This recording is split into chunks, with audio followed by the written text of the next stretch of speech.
I want to pull what you said about, number one, the parable about the 99 and 1, which I thought was really fascinating and really important. Right. Because I don't want us to ever get to a point where we're looking so much at statistics and so much at numbers that we forget that, hey, even though it was only 5 people, which is, definitely smaller than 19, which is the number of white males who had been killed, even though it's a much smaller number, it's still every one of those lives matter. They matter. Right, absolutely. That's 5 more than it should have been.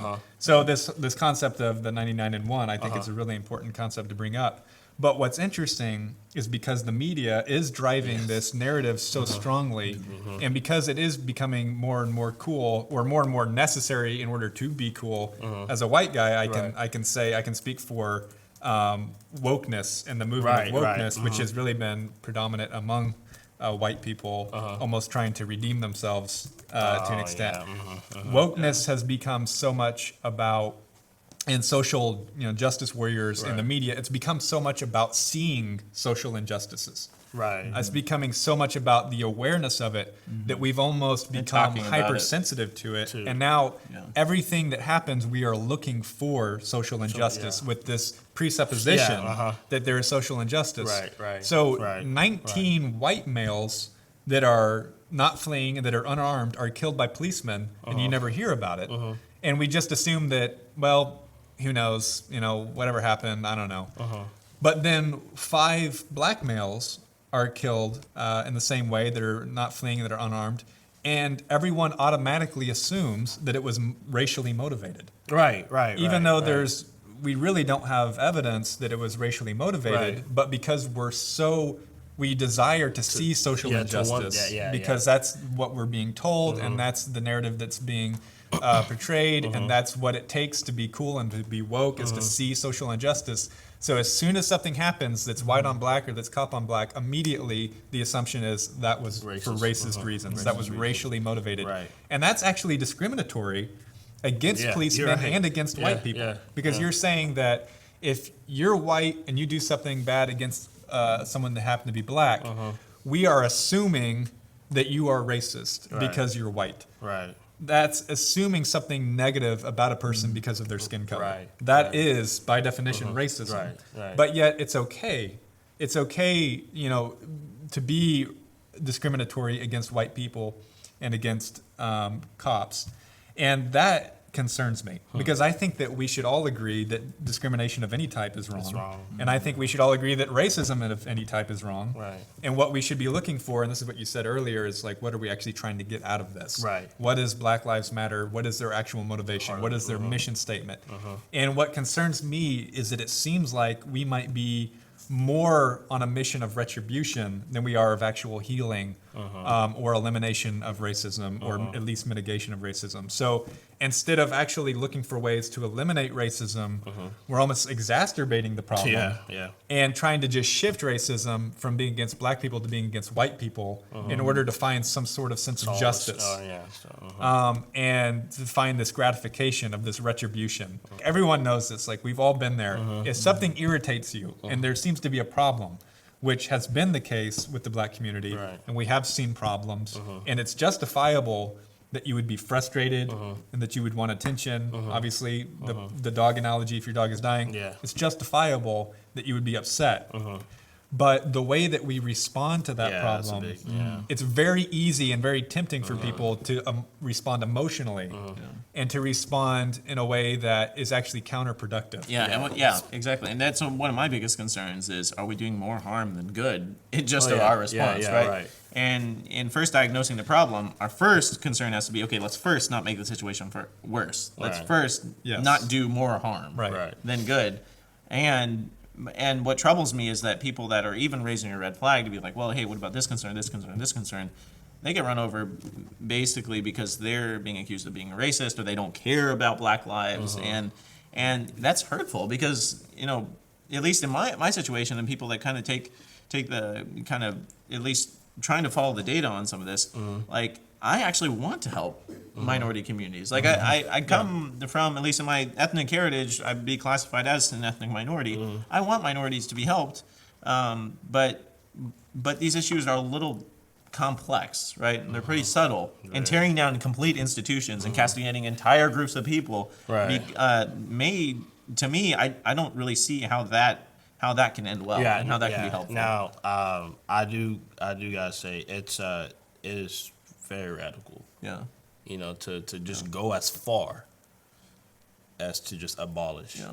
And technically, sometimes radical means are necessary. Yeah, we just for have change. They're necessary. And technically, if the solution is that radically off base, then we need to be able to follow that. But hopefully, we're not falling on the whims of emotion and what we feel, because that seems to be pretty dangerous. I truly believe that's why they want to defund. Yeah.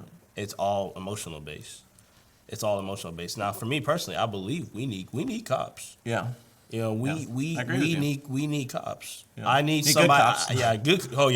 Good cops for sure. Mm-hmm. I need people who are trained, and people who have a desire to sincerely protect and serve personal matters aside. Mm-hmm. But because now you're starting to talk about the solutions themselves. Right. Like how do we actually address these? And I think cops have to be a part of that solution. Right. Yeah, no, they definitely have to be part of the solution because like I said, it just goes back to the matters of the heart. Mm-hmm. Because let's say you want to abolish. Let's say that's good. Now you want to replace the police task force with just community members or something. At the beginning, it's going to be good. Trust me, it's going to be good. The heart of the matter. Why? Because of what's been going on. Mm-hmm. We want change, and this is what we want. Mm-hmm. But then down the road, I guarantee you, something's going to happen down the road. Mm-hmm. So at the beginning, it's going to be good. But then once you start to add, anything that kind of deviates from why you were founded, that's all it takes. Yeah. Mm-hmm. That's what happened with Black Lives. That's all it takes. Yeah. And so that's a trend that I see, with every Me Too and because they start off with good intentions, but then down the road, it kind of deviates from its main mission. And you know what? That concept of pretty radical deviation is, we can see that in some of their language that they have on their website here. This phrase in particular, especially when we're talking about solutions and problems in the African American community. This paragraph in particular really sticks out to me. We disrupt the Western prescribed nuclear family structure requirement by supporting each other as extended families and villages that collectively care for one another, especially our children, to the degree that mothers, parents, and children are comfortable. What's disturbing about that is one of the biggest problems that we can see prescribed in the African American community is that in 1960, the single motherhood rate for the African American community, the Black American community, was 22%. 1960. You fast forward to 2006, that number is 56%. And then we fast forward that to 2018, 65%. So almost 3/4 of Black kids are growing up in single parent homes, and the trend is heading up for all demographic groups. Right. But if we're going to talk about a systematic problem we can see, we can point to and say hey, there's an issue here. Right. This is definitely a problem because if you look at the Brookings Institute, the Brookings Institute basically prescribes 3 things that you have to do if you want to leave poverty and join the middle class. And it's basically get a job and keep it, finish high school, and don't have kids before you're married. So if you follow those 3 things, you're going to be able to join the middle class. And what I'm afraid of is that by prescribing these kind of radical agendas, we're missing the actual solutions that will actually help communities. And when we're talking about a systematic problem that we can point to and say, hey, there's definitely a problem here. Here's some numbers, that data that we're talking about. Kids need their father. Kids need a dual parent household to be able to support them emotionally, financially, spiritually. Right. Having that self control. And I think that actually probably has a lot to do with why it is that Blacks are overrepresented in the U.S. when it comes to crime, like you're talking about Black on Black crime, because for violent victimizations of Blacks, 77% of them are perpetrated by Black perpetrators, right? According to the Bureau of Justice, the highest victimization rate In terms of groups, the groups that demographic group that's victimized the most in the U.S. is not little old ladies. It's black teenagers.